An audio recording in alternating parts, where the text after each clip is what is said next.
Orang kafir, dia kata tidak ada hidup selepas daripada mati. Mati kira settle, selesai. Kosong dah. Betul orang kafir dia pulung sangat dunia ni. Pasal dia tak yakin ada hidup selepas daripada mati. Yang penting dunia aku dapat. Nak jadi apa akhirat, lantaklah dia kata. Tengok. Ada pun kita orang beriman, ni ada hidup selepas mati. Lapisan seterusnya banyak lagi. Faham ni? Tu. Allah Rabbi. Nak faham ayat Quran bukan mudah ni. Kena ada guru yang jelas, guru yang betul-betul.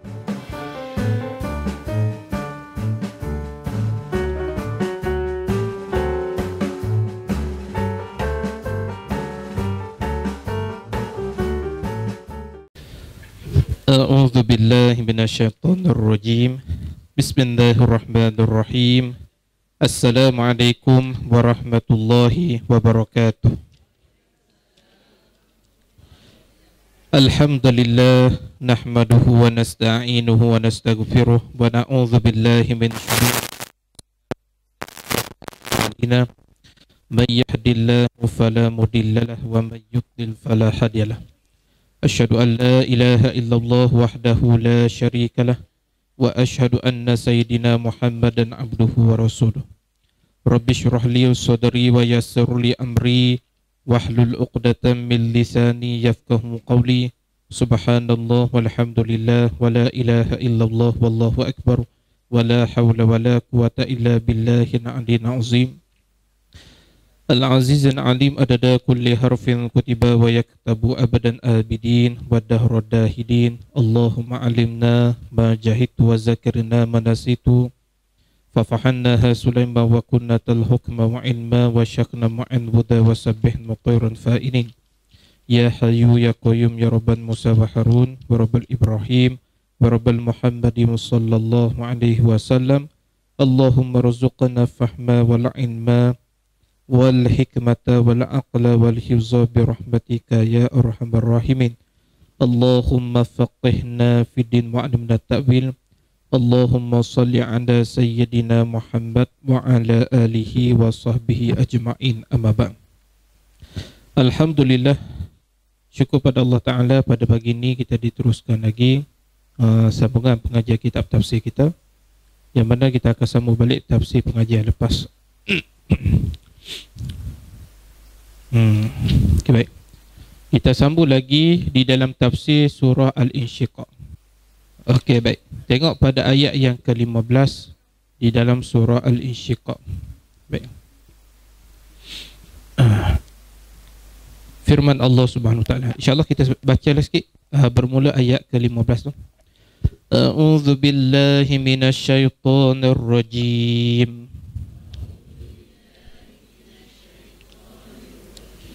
Bismillahirrahmanirrahim.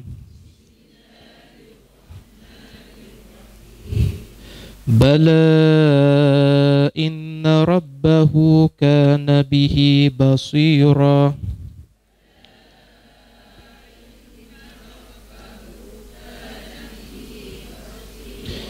Fala uqsimu bisyafaq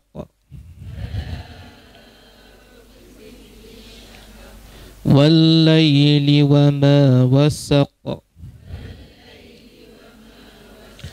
wal-qamara idza tasaq.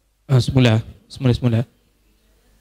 Wal-qamari idza tasaq la tarkabunna tabaqan 'an tabaq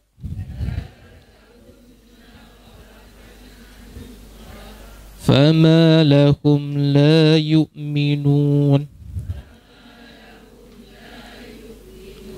وإذا قرئ عليهم القرآن لا يسجدون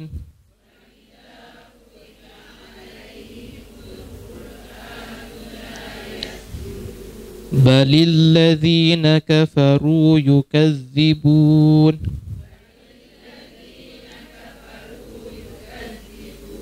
Wallahu a'lamu bima yu'un.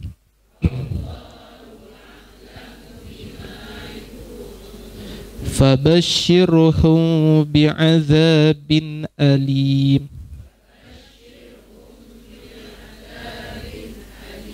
إلا الذين آمنوا وعملوا الصالحات لهم أجر غير ممنون.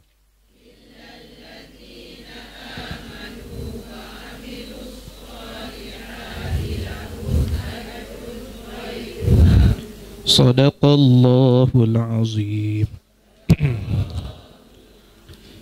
Kita tengok sambungan di dalam surah Al-Insyiqaq ayat yang ke-15. Firman Allah Subhanahu wa taala, Bala inna rabbahu kana bihi basira. Bala, benar, inna rabbahu, sesungguhnya Tuhannya, kana bihi, kepadanya dia adalah basira, yang maha melihat. Jadi setengah bacaan dia wakaf sebentar bila sebut bala. Bala, dia wakaf sekejap. Lepas tu disambung inna rabbahu kana bihi basira. Ada setengah tu dia wakaf sekejap. Dia wakaf sebentar. Dalam surah Yasin ada satu tempat wakaf. Apa hukum tu? Ustaz tu lupa dah. Situ wakaf dalam bentuk tak perlu tarik nafas yang lain. Saktah kejap, lepas tu terus bacaan. Dalam surah Yasin ada kan?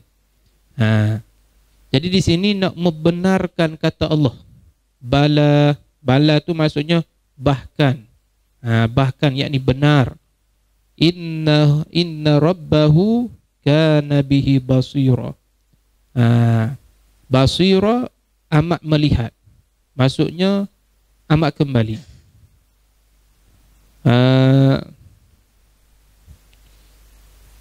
Begini, dia ayat ni sambungan pada ayat lepas sebenarnya, ayat 14. Jadi tak kala yang mana orang kafir apabila mereka tidak yakin, tidak mau balik pada Tuhan, bahkan mereka ni tolak mengenai kepercayaan kepada Allah, maka Allah Ta'ala kata bala inna rabbahu kana bihi basira, bahkan balik Tuhan pada hari kiamat esok, dia cerita pasal balasan hari kiamat esok, inna rabbahu, bahawasanya Tuhannya itu adalah Tuhan mereka itu basira, amat melihat. Maksudnya Tuhan ni amat melihat, basira, amat kembali ataupun amat mengetahui. Maksudnya dengan kembali kamu semua kepada Tuhannya, Allah amat ketahui. Ini sifat-sifat yang kesempurnaan yang ada pada zat Allah Ta'ala. Allah bersifat dengan basirah, iaitu sifat maha melihat. Jadi Allah melihat ni sama tak dengan melihat kita? Kita balik pula dalam ilmu tauhid. Allah melihat dengan kita melihat sama tak? Tidak sama.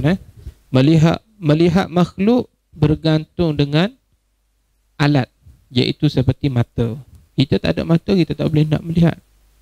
Melihat kita pula berbilang-bilang. Ada dua tempat melihat. Kalau buta sebelah mata, boleh tengok sebelah lagi. Adapun melihat Allah tidak bergantung dengan alat.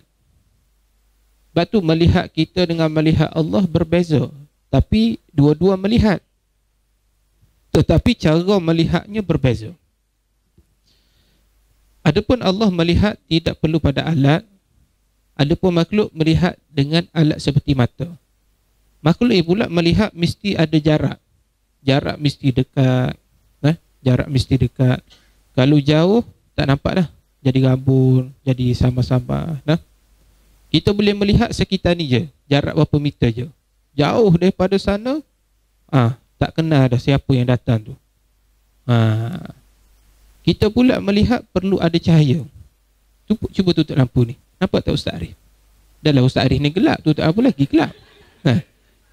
Lagi tak nampak? Betul? Perlu ada cahaya. Satu, kena ada jarak. Yang kedua, kena ada cahaya. Yang ketiga, tidak ada benda yang menghalang daripada kita melihat. Ustaz dapat melihat sekitar dalam dewan ni saja. Luar pada dewan, Ustaz tak boleh nampak pasal ada dinding. Adapun Allah melihat tak perlu pada alam. Allah melihat tak perlu pada cahaya. Allah melihat tak perlu kepada jarak dekat jauh. Allah melihat, boleh melihat walaupun ada dinding. Allah boleh melihat. Penglihatan Allah ini jelas. Penglihatan Allah ni jelas. Bahkan Allah boleh melihat benda yang tak boleh dilihat oleh mata manusia. Contohnya apa dia? Benda yang tak boleh lihat. Contohnya Allah boleh melihat bunyi. Bunyi pun Allah boleh melihat. Walaupun manusia tak nampak bunyi tu. Allah boleh melihat warna. Seperti bunyi, warna. Allah boleh mendengar warna. Walaupun warna itu tidak bersuara. Allah boleh mendengar. Allah boleh melihat. Tu. Inilah pengetahuan Allah Ta'ala. Allah yang maha melihat. Sebab itulah, dengan kembali kamu semua kepada Tuhannya, Allah itu yang maha ketahui. Allah tahu segala-galanya. Tidak ada satu pun yang boleh sembunyi daripada pengetahuan Allah. Dia nak kata Allah ni maha berkuasa, Allah maha hebat, Allah basirah, maha melihat. Sebab itulah kita orang beriman kena rasa takutlah, kena yakin bahawa Allah sedang melihat kita. Allah memerhati. Timbul pula soalan orang-orang, timbul soalan lah, Allah melihat ni sempat ke nak tengok kita ramai-ramai ni? Ni soalan dia. Berapa juta manusia dalam dunia ni? Berbilion manusia dalam dunia ni, soalan dia timbul, sempat ke Allah nak tengok satu-satu? Tu tak kira semut lagi, anak-anak cucu semut lagi, tak kira anak-anak kambing lagi, tak kira tu, tak kira ni, sempat ke Allah nak tengok satu-satu? Masya Allah. Tuhan, nama pun Tuhan. Tuhan Allazi, dari surah Al-Ala, Allazi khalaqa fasawa. Allazi khalaqa, Tuhan menjadikan kita semua makhluk ni. Semua yang ada depan mata ni semua milik Allah. Allah yang jadi. Sebab itu dipanggil makhluk Allah. Pasal Allah buat. Jadi Allah tahu segala-galanya. Allah maha melihat. Mustahil Allah Ta'ala itu buta. Mustahil. Akal kita tak terima mengatakan Allah itu buta. Kalaulah Allah Ta'ala itu buta, apa akan terjadi? Tuhan buta. Kita buat tajuk Tuhan buta. Apa akan terjadi? Okey. Kerana sifat buta tu adalah sifat kekurangan. Kalau pergi daftar pusat kebajikan, orang buta dapat apa satu kad tu? OKU. Orang kurang upaya. Jadi takkanlah Allah bersepakai dengan sifat cacat. Sebab buta ni sifat kekurangan, sifat cacat. Dan kita belajar tauhid, mustahil Allah itu bersepakai dengan sifat kekurangan. Kalau Allah itu buta menunjukkan Tuhan itu lemah, maka berhajat kepada Tuhan lain untuk menyembuhkan buta dia. Bila sebut berhajat saja, Tuhan itu lemah. Kerana perlu pada benda lain untuk sembuhkan buta dia. Kerana dia tak mampu nak sembuh buta dia sendiri, maka ternafilah sifat qiyambuhu binafsih. Ternafilah sifat Allah berdiri dengan sendiri. Ternafilah sifat kudrah, sifat kuasa. Ternafilah juga sifat mukhallafatu ta'ala li hawadisi, bersalahan Allah dengan makhluk. Kerana Allah berhajat, makhluk pun berhajat, sama je, tiada beza pun. Itulah nak menunjuk pada kita mustahil Allah Ta'ala itu buta. Allah tahu segala-galanya. Bila kita letak dalam hati Allah basirah, Allah Ta'ala maha melihat, maka kita akan rasa takut nak melaksanakan segala perkara yang dilarang oleh Allah Ta'ala. Sebab kita ni kadang-kadang takut nak buat sesuatu bukan takut sebab Allah melihat. Kita takut manusia melihat. Betul? Kebanyakan kita ni takut kerana pandangan manusia, bukan daripada penglihatan Allah. Pernah berlaku disebut dalam kitab-kitab lama, ada seorang lelaki yang soleh, dia pergi ke pasar. Di pasar ni ada perempuan yang jahat. Perempuan jahat ni maksudnya perempuan yang jual maruah diri. Dia ajak lelaki ni untuk buat perkara yang tak elok. Lelaki ni kata, okey, boleh. Kita buat perkara ni di dekat Hijri Ismail tu, dekat makam Ibrahim tu, dekat depan Kaabah, dia kata. Maka perempuan yang tak elok ni pergilah waktu berjanji, kononnya nak berlaku perzinaan. Maka bila sampai tepat di tepi Kaabah tersebut, maka lelaki tu kata, okey, kita buat kat sini ya. Lepas tu perempuan tu kata, takkanlah kita nak lakukan di sini. kan depan Kaabah ni. Dia kata pandai daripada sebelah jahat. Takkanlah kita nak buat benda ni depan Kaabah. Maka lelaki tu kata, kamu lebih takut buat daripada takut buat depan-depan Kaabah, depan-depan manusia, tapi kamu tak takut pun pada Allah Subhanahu Wa Taala.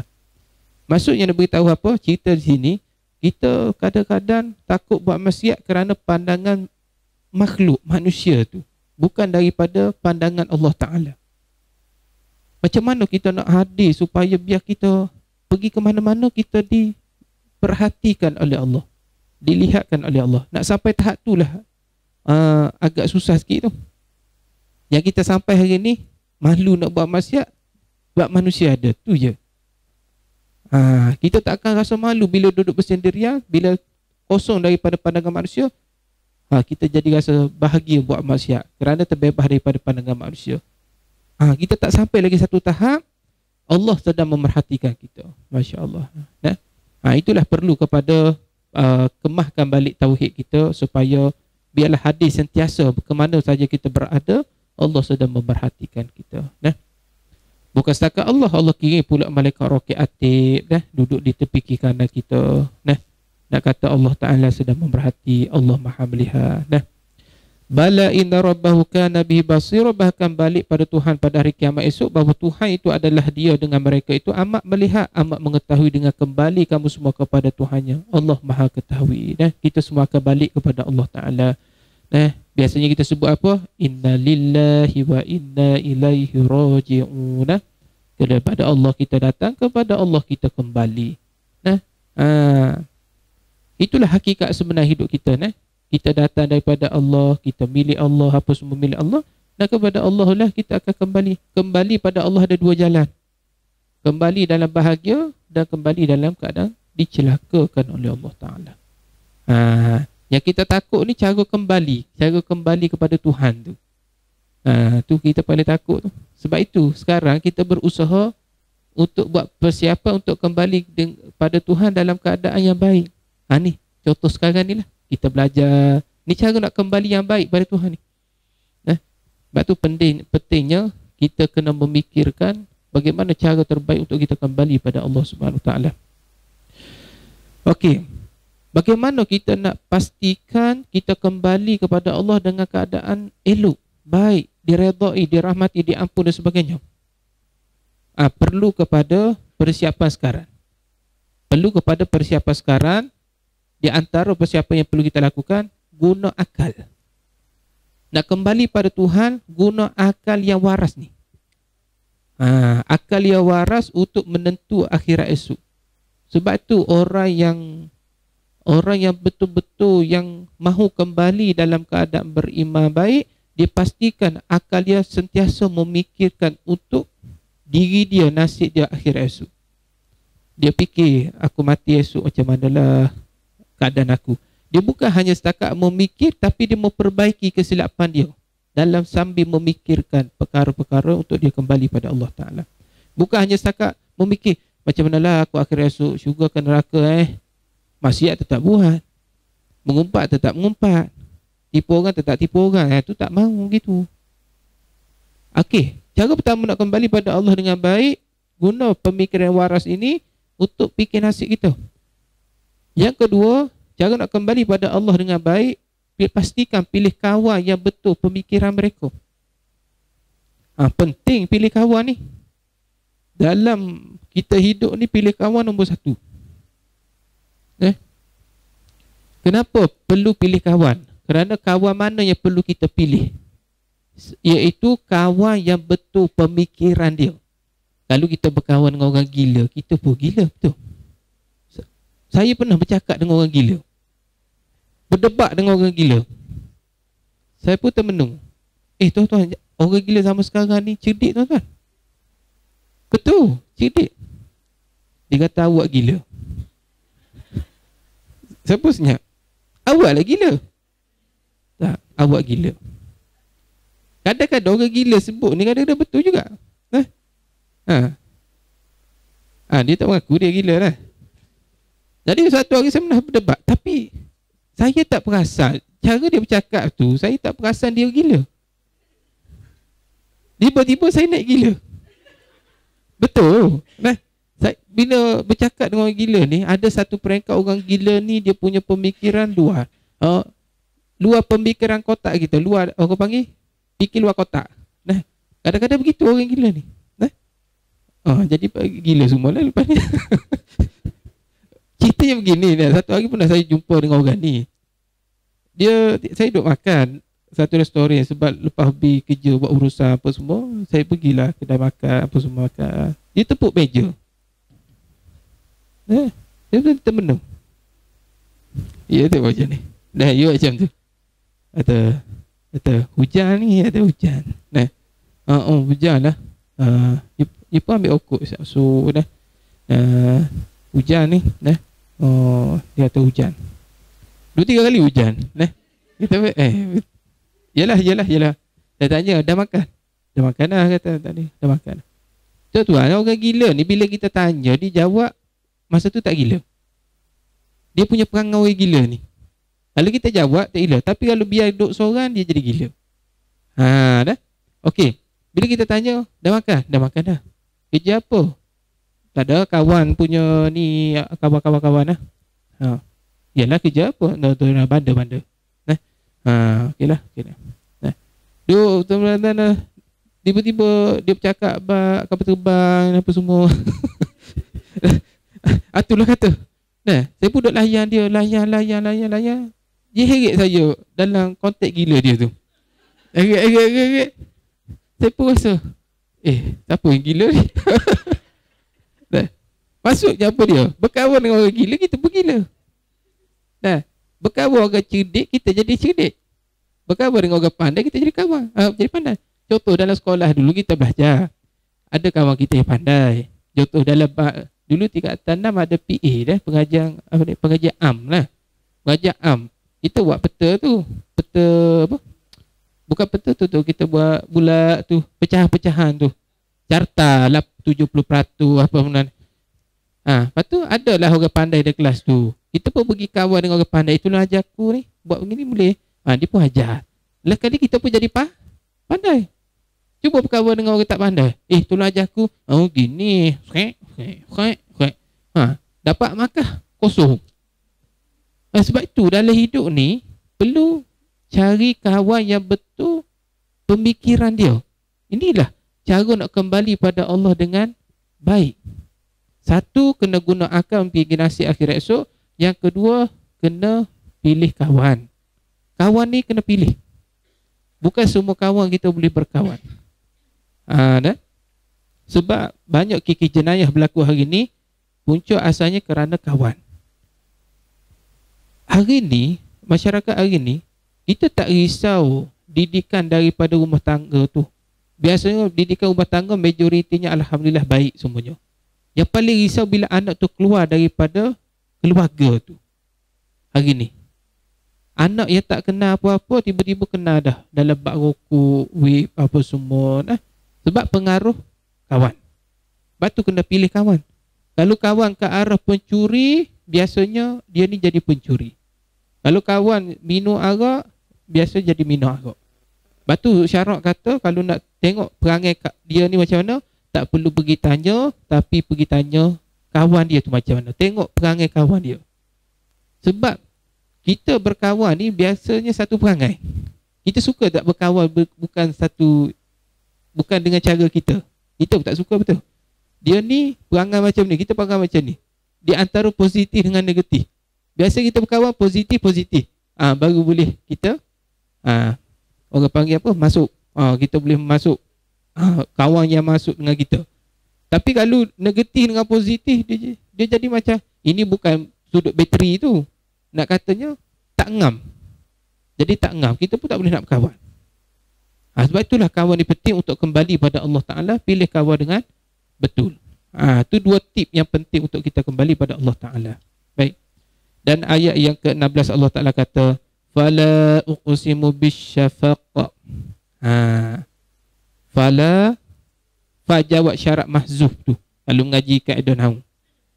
Fala uqsimu, maka aku bersumpah bisyafaq demi cahaya merah senja. Apa ni syafaq? Kalau kita mengaji nahu, fatu, fala tu jawab syarat mahzuf, lam itu lam silah orang panggil, atau lam zaidah. Seolah-olah fa uqsimu. Pada asalnya fa uqsimu. Tapi fala uqsimu. Maka aku bersumpah, Tuhan buat sumpah. Sumpah dengan apa? Dengan syafaq, dengan yang merah maghrib. Dia begini, apabila engkau yakin bahawa engkau akan kembali selepas daripada bangkit, selepas mati itu, maka Tuhan kata, Allah aku bersumpah dengan syafaq yang merah maghrib. Syafaq ni merah maghrib, waktu maghrib. Tengok tak, perasan matahari waktu maghrib macam mana? Warna merah. Seperti masuk maghrib lah, matahari raib daripada pandangan kita, itu dipanggil waktu maghrib. Tetapi cahaya merah masih ada. Sebab itu, kalau kita nak tahu, orang-orang Melayu dulu hebat. Kita di bangsa hebat sebenarnya, Melayu ni. Orang Melayu bila pergi berlayar, dia tak perlu pakai kompas. Kerana ilmu tentang alam ni, orang Melayu juga hebat. Nak menentu waktu solat, nak tahu di mana utara. Dulu kalau berlayar dia guna bintang. Sebab tu orang Melayu boleh sampai berdagang ke luar negara. Tapi yalah, barat bila dia datang jajah tanah air kita, dia kata Melayu ni tak cerdik, dia kata Melayu tak cerdik. Kononnya penjajah datang nak bawa apa? Nak bawa ni cara pemakaian kononnya. Padahal pemakaian kita sebelum datangnya British dan sebagainya, kita dah elok dah. Kita ada istana, kita ada raja dan sebagainya. Kita dah ada hubungan diplomatik dengan kerajaan Turki Uthmaniyah dan sebagainya pada waktu itu. Tengok zaman-zaman Tok Janggut, Tok Gajah apa semua, balik pula pada sejarah. Lepas tu kita orang Melayu kena balik semula pada sejarah. Orang Melayu dulu hebat. Sehingga dia boleh tahu waktu maghrib, tengok pada langit. Dia begini, orang dulu tak ada jam. Di mana ada jam? Jam ni era-era selepas pada tu je.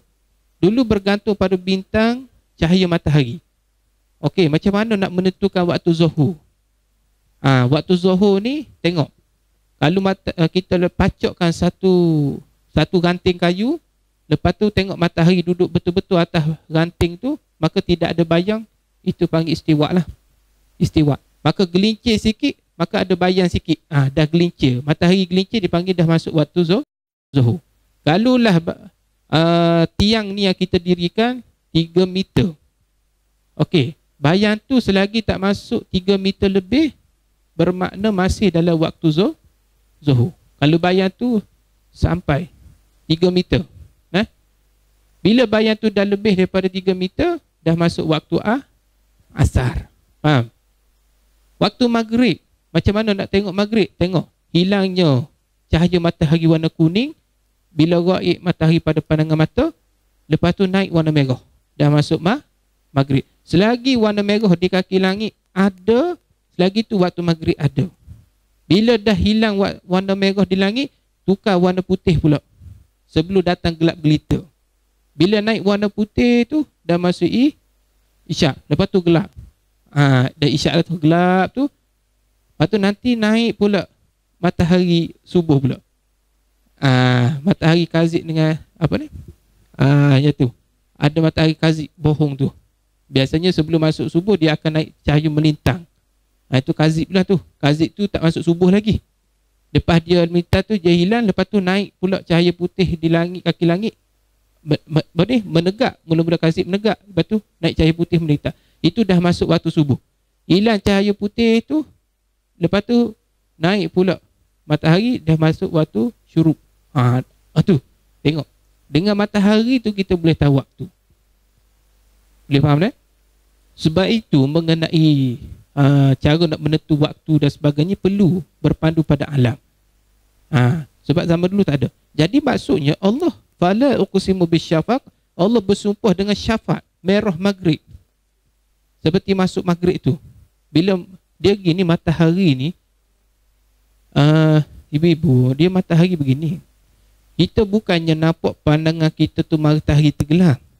Dia matahari ni, dia naik tenggelam ni, pandangan kita ibarat seperti ambil air dalam gelas, celup jari. Asal kecil kan? Bila masuk air dalam jari, jari masuk dalam air gelas, jadi kecil ke besar pandangan? Jadi besar. Itulah matahari sebenar. Kita ingat ke? Dia jadi macam mata kita menipu sikit. Pandangan tu macam menipu sikit. Itulah cara matahari naik turun pada pandangan kita. Ibarat ambil jari letak dalam air jernih, jari kecil, tiba-tiba jadi pandangan besar dalam jari. Itulah matahari sebenarnya kita pandang hari ni. Sebab tu pula, kalau mengaji falak, dia ada pula berapa minit, berapa saat. Kita ni Malaysia berapa saat matahari naik terbenam. Tu ada falak, nanti cerita lain pula lah. Jadi di sini Allah bersumpah dengan syafaq, iaitu merah maghrib tu. Seperti masuk maghrib, matahari goib pada dengan kita, cahaya masih cerah lagi lah. Selagi mana cahaya masih cerah warna merah di kaki langit, bermakna masih ada maghrib lagi. Cahaya matahari cerah berhimpun. Kenapa jadi merah cahaya maghrib tu? Kerana cahaya matahari yang nak tenggelam berhimpun dengan cahaya malam. Bila bertembus jadi merah. Kalau orang suka main warna, tutur warna, melukis ke, dia pandai dalam bab ni. Dia jadi bercampur warna tu antara cerah matahari petang dengan maghrib. Bila dah dekat-dekat tu dia bercampur, dia jadi merah. Bila dia banyak cahaya matahari daripada gelap, dia jadi cerah sikit nak ke kuning. Sebab tu daripada merah, bila dia pergi orange, daripada orange dia pergi ke kuning, kuning dia pergi cerah, last sekali warna putih. Tu dah ikut tone warna. Jadi tone warna tu boleh menentukan dah maghrib ke belum, dah asar ke macam mana. Masya-Allah. Tu Islam sampai tahap tu sekali. Jadi maksudnya bila maghrib ni cahaya siang tu bertemu dengan cahaya malam, maka dia menang cahaya malam, sebab tu jadi warna merah. Cahaya maghrib tu. Maka Tuhan ambil cahaya syafaq ni buat jadikan sumpah. Allah beri sumpah dengan mana-mana makhluk, tak ada masalah. Sebab ni makhluk Allah. Allah boleh sumpah dengan apa sahaja makhluk yang dia ciptakan. Ingat Allah boleh. Jadi ingat, setiap barang makhluk yang Allah Ta'ala bersumpah, musbih, dipanggil musbih, yang menunjukkan periktibaran untuk beri pengajaran untuk kita. Contoh, wadduha, wal as. Tengok, Allah sumpah. Wasyamsi waduhaha. Allah sumpah dengan matahari. Wallaili idza saja. Allah bersumpah dengan malam. Allah bersumpah dengan bulan. Allah Ta'ala sumpah dengan matahari. Tengok. Jadi sebenarnya Allah bersumpah ni nak ambil iktibar. Kerana nak memuliakan perkara tersebut. Tapi kalau nak mengaji dengan syafaq merah ni, kena ada kitab yang suku. Kena mengaji kitab yang suku. Ada pun hamba tidak boleh bersumpah, aku bersumpah demi pokok kayu. Tak boleh. Aku bersumpah dengan Quran. Tak boleh.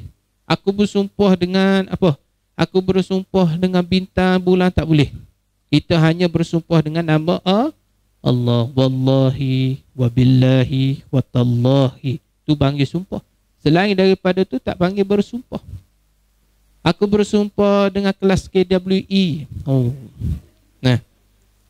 Aku dulu kan orang selalu sumpah, kalau aku sumpah nanti aku kena panah petir. Hebat lagi. Itu kebetulan. Tu maka sumpah lah macam. Maksudnya aku sumpah kena panah petir. Tengok. Itu hanya bukan bersumpah, itu hanya nak kuatkan perkataan dia. Tu je. Bukan kata betul-betul bersumpah. Faham jadi bersumpah hanya diiktibar sebut nama Allah. Wallahi, watallahi, wabillahi. Itu saja. Dengan nama Allah. Baik. Dan kemudian Allah Ta'ala sebut dalam surah yang ke-17, Wallaili wa ma syafaq. Wa syafaq. Wallaili wa ma wasaq. Dan demi malam. Tengok.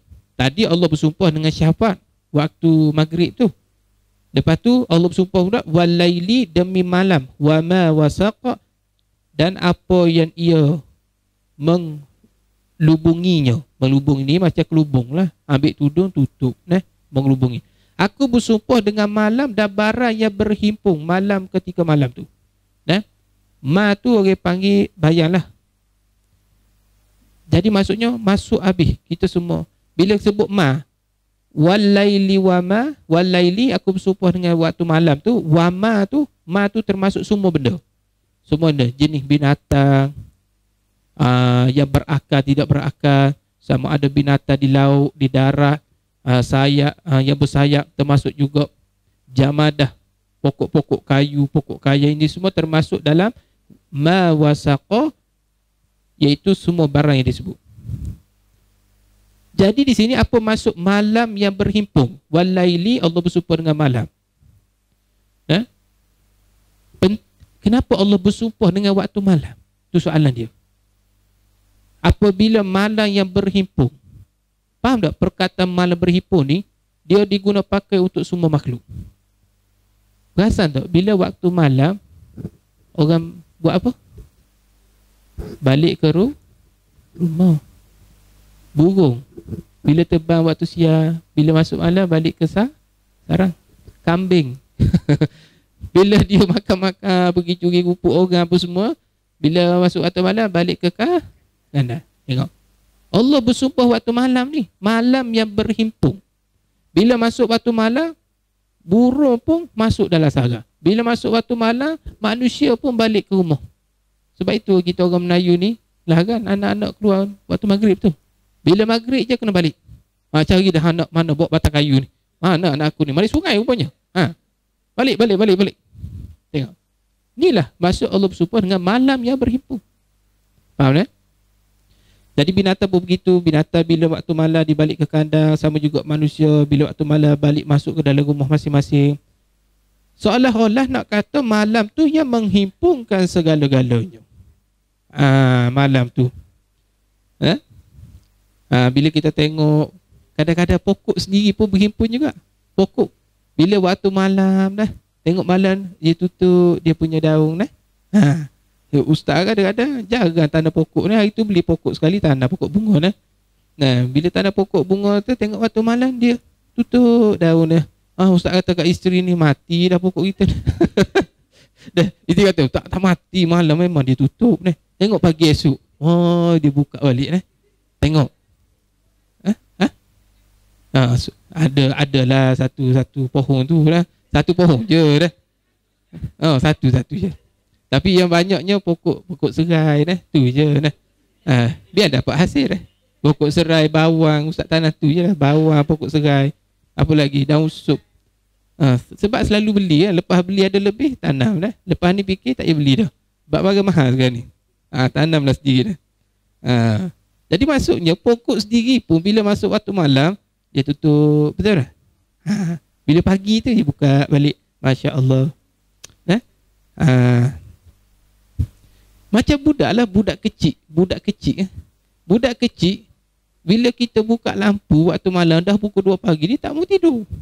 Lagi-lagi anak yang dah tidur asar tadi. Bila dah bangun, sudah, tak mau tidur lah. Masa dia tak mau tidur. Macam mana nak suruh tidur? Tutuplah lampu. Dia pun masuk selimut takut. Dah. Habis. Abah, papa, daddy, mami. Tutup lampu. Tengok. Malam yang menghimpunkan. Faham tak? Maka jadi berhimpun balik dah. Okey. Boleh faham tak?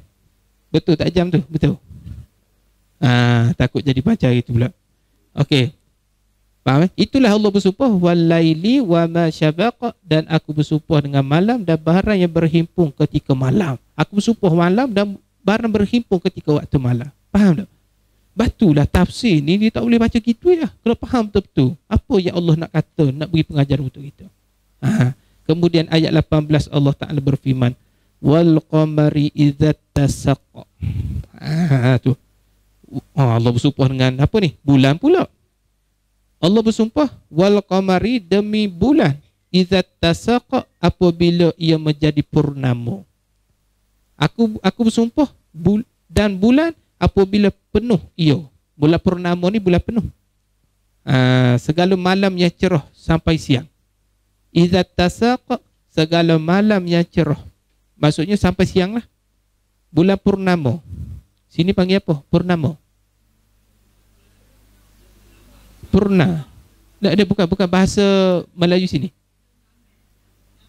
Mengambang. Mengambang boleh. Tapi purna kan? Dulu orang panggil purna, bulan purna. Ha? Macam India. Tu bahasa orang putih. Bahasa Melayu dulu orang panggil purna. Tak silap bukan purnama, purna. Mengambang tu satu hal lah.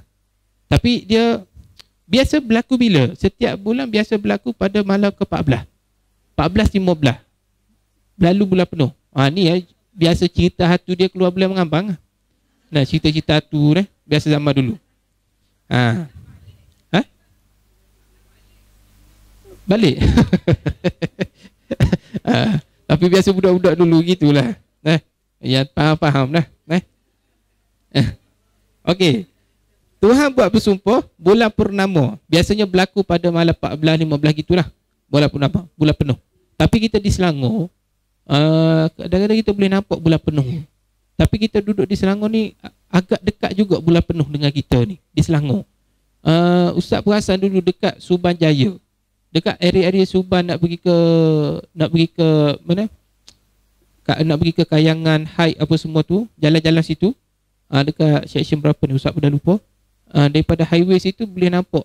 Selalu Ustaz lalu situ pada waktu bulan purnama memang besar sangat nampak bulan purnama tu. Dekat Suban tu nampak jelas. Baik. Kenapa ni? Tuhan nak bagi tahu apa ni? Allah bersumpah dengan bulan yang penuh segala malam yang cerah tu. Kenapa Allah bersumpah begini? La tarkabunna tabaqan an tabaq. Sesungguhnya lagi bersusun kamu. La tarkabun, sesungguh kamu akan menjalani tabaqan setahap an tabaq demi setahap. Maksudnya apa dia? Ni orang panggil jawab qasam. Sesungguh lagi bersusun kamu. Tapi qiraah kita, jumhur kita baca la tarkabunna. La tarkabunna.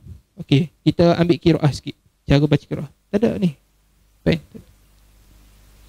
Tak apa. Okey. Qiraah kita baca la tarkabun. Kabanun tu. Huruf ba tu baris depan kan? La tarkabunna itu qiraah kita dan jumhur baca dengan rafa'. Ini dipanggil cara baca qiraah Nafi'. Qiraah Nafi' Abu Amrin Ibnu Amir. Dia baca la tarkabunna. Ada pun qiraah yang tujuh lagi, contoh Kisai Ibnu Katsir, dia baca la tarkabanna. Dia baca la tarkaban. Boleh faham baca dengan mufrad. Rakiba yarkabu, kaedah dia, lepas tu dia baca la tarkabanna. Dia baca dengan baris atas. Ingat, Ustaz ulang qiraah kita baca dengan baris depan. Contohnya qiraah ni qiraah Nafi' Abu Amrin Ibnu Amir, baca dengan la tarkabunna seperti tulis dalam Quran. Tapi ada qiraah lain, contoh qiraah Kisai Ibnu Katsir Hamzah, dia baca la tarkabanna dengan baris atas. Faham ada sebab-sebab lah kenapa dia baca begitu. Faham Okey, kita ambil ayat ni last Jadi Allah Ta'ala kata la tarkabanna, maksudnya asal sungguh lagi bersusun kamu, suatu lapis kelakuan, kemudian daripada satu lapis suatu kelakuan. Antu dengan maksud ba'da.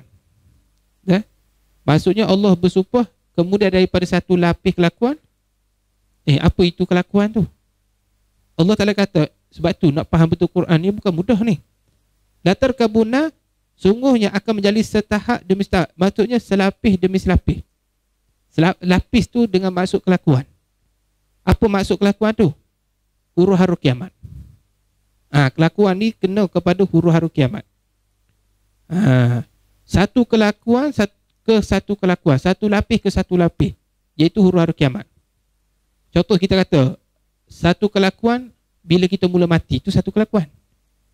Bila kita mula mati dipanggil satu kelakuan. Kita hidup balik kemudian daripada mati, satu kelakuan pula. Itu orang panggil lapis demi lapis. Faham tak? peringkat lah, ataupun peringkat, ataupun tahap lah, kelakuan lah, ataupun hal, boleh semualah tu. Tapi nak suruh faham dulu, nak suruh faham. Jadi satu kelakuan bila kita mati, lepas tu kemudian kita hidup balik, tu kita panggil kelakuan yang berikutnya. Selepas daripada mati kita hidup, tabaqan, kemudian hidup, kemudian mahsyar. Lepas tu satu kelakuan balik, berpindah-pindah kelakuan itu, berlapis-lapis. Lepas tu dipanggil apa? Tabaqan an tabaqan, setahap demi setahap. Faham tak? Jadi lepas kita bangkit daripada mahsyar, kemudian kita kena sirat, kemudian lapisan terpunya kelakuan terus ditimbang pula amal kita, kemudian diperiksa pula di yaumul mahsyar, lapis demi lapis daripada mahsyar, kemudian syurga ataupun neraka. Dah. Orang lapis yang last sekali ialah sama ada syurga ataupun neraka. Orang mukmin dalam syurga, orang kafir di dalam neraka. Siapa duduk dalam neraka? Iaitu orang mukmin yang tidak diampun dosa dia dan orang kafir. Ini orang panggil tabaqan an tabaqa. Sesungguhnya kami akan menjalani setahap demi setahap. Ni nak kata perjalanan kita ni panjang lagi. Jangan anggap aku mati selesai masalah, tutup buku cerita. Tidak. Mati itu buka buku cerita baru. Ni perjalanan panjang lagi. Batu orang mukmin meyakini ada hidup selepas daripada mati. Batu kita etikot lepas aku mati esok ni macam mana perjalanan aku. Tu orang mukmin. Orang kafir dia kata tidak ada hidup selepas daripada mati. Mati kira settle, selesai. Kosong dah. Batu orang kafir dia pulung sangat dunia ni pasal dia tak yakin ada hidup selepas daripada mati. Yang penting dunia aku dapat, nak jadi apa akhirat lantaklah dia kata. Tengok. Ada pun kita orang beriman ni ada hidup selepas mati. Lapisan seterusnya banyak lagi. Faham ni? Tu Allah Rabbi. Nak faham ayat Quran bukan mudah ni. Kena ada guru yang jelas, guru yang betul-betul faham dalam bab Quran ni. Ni. Tengok tingginya bahasa Quran. Baiklah, setakat itu dululah pada hari ini. InsyaAllah sudah 12.30. Nanti kita akan sambung pada ayat yang ke-20 dan seterusnya. Ada soalan nak tanya insyaAllah boleh? Adakah soalan nak tanya? Tak ada soalan?